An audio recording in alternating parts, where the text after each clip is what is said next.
भागवत कथा 18 पुराणों का सार दिया गया इस भागवत कथा के बीच में।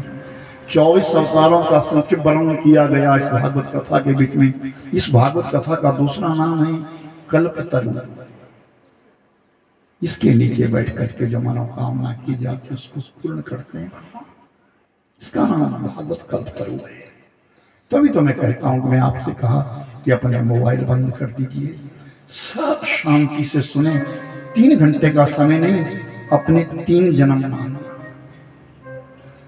ये हमारा सौभाग्य है। 7 दिन आपको समय मिलता है, चलो 5 दिन मिलता है, 3 दिन मिलता है, 2 दिन मिलता है, चाहे 1 दिन मिलता है, लेकिन जब भी कथा में आओ शांत चित्त होकर के आओ और सब प्रेम से भगवान की कथा श्रवण करो।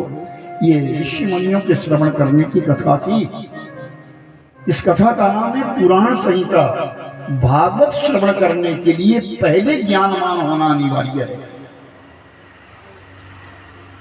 जिसको ज्ञान होगा वो भागवत कथा को सुनेगा, जिसे ज्ञान नहीं होगा तो मजाक में डाल देगा। 10 मिनट ताली बजाई, नाचे गाए कूदे और अपने चले गए। उसे क्या मालूम कि भागवत है क्या।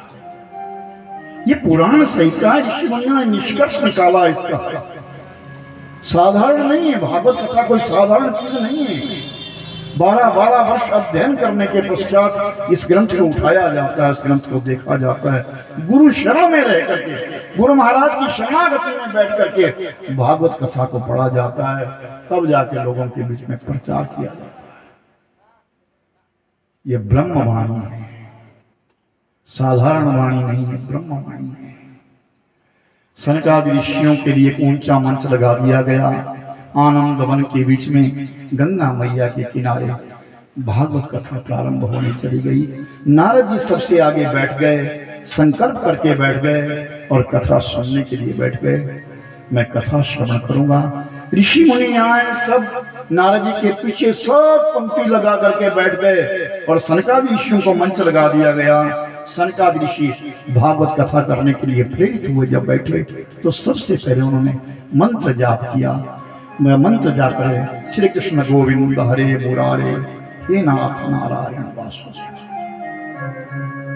श्री कृष्ण गोविंद हरे मुरारे हे नाथ नारायण वासुदेव। शब्द हमेशा अमर है। जो हम बोलते हैं हमारी वैखरी से, इस वाणी से जो बात निकलती है वो अमर होती है। जिस गांव में, जिस घर में, जिस क्षेत्र में व्यर्था बातें की जाती है, शोर मचाया जाता है, गाली गलौज किया जाता है, वहां का वातावरण हमेशा अपवित्र रहता है। और जिस स्थान के ऊपर भगवत नाम चर्चा की जाती है, हरि नाम संकीर्तन किया जाता है, उस स्थान का वातावरण अति पावन पवित्र माना जाता है। आज हम सुन रहे हैं, बहुत सारे साइंटिस्टों ने बात कह दी गई है। कृपया अपना मोबाइल बंद रखें।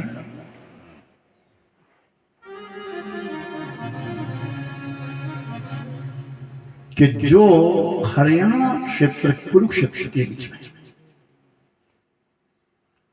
भगवान कृष्ण ने जिस भगवद गीता को कहा, अर्जुन ने सुना, वो शब्द आज भी ब्रह्मांड में घूम रहे हैं। शब्द अमर होता है। ये ब्रह्म है। कौन बोल रहा है? मैं बोल रहा हूं या कौन बोल रहा है?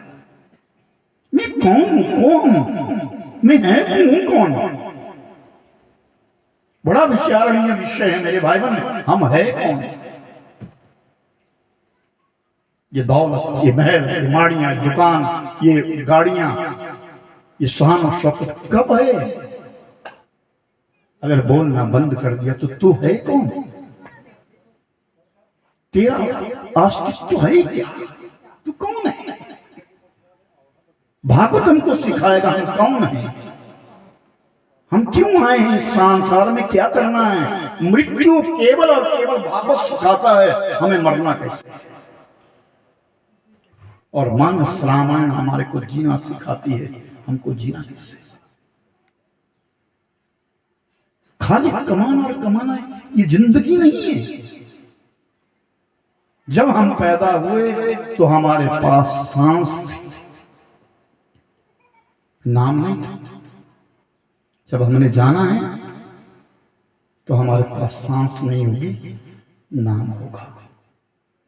इसका नाम जीवन यात्रा है। सांस और नाम के बीच में हमारी जीवन यात्रा है। ये कब तक है पता नहीं, कब ये बल्ब फ्यूज हो जाएगा कुछ पता नहीं है। ये बेखरी से जो वाणी से जो निकल रही है, ये शब्द कब बंद हो जाए, फिर बोलने वाला है कौन? तो गंगा मैया के किनारे जब ये शब्द उच्चारण किया गया, श्री कृष्ण गोविंद हरे मुरारे, तो ये शब्द आकाश मार्ग से चला गया और वृंदावन पहुंच गया।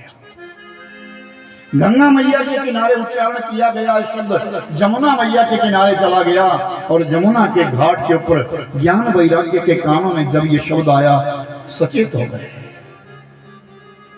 और इस वाणी को शब्दों को सुनने लगे। कहां से आ रहा है? भक्ति साथ में खड़ी हो गई, अपनी मां के साथ ज्ञान वैराग्य दोनों चल रहे। अपनी मां के साथ ज्ञान वैराग्य दोनों चल पड़े और वृंदावन से उठ करके आनंद वन यमुना मैया के किनारे से गंगा मैया के किनारे पहुंच गए।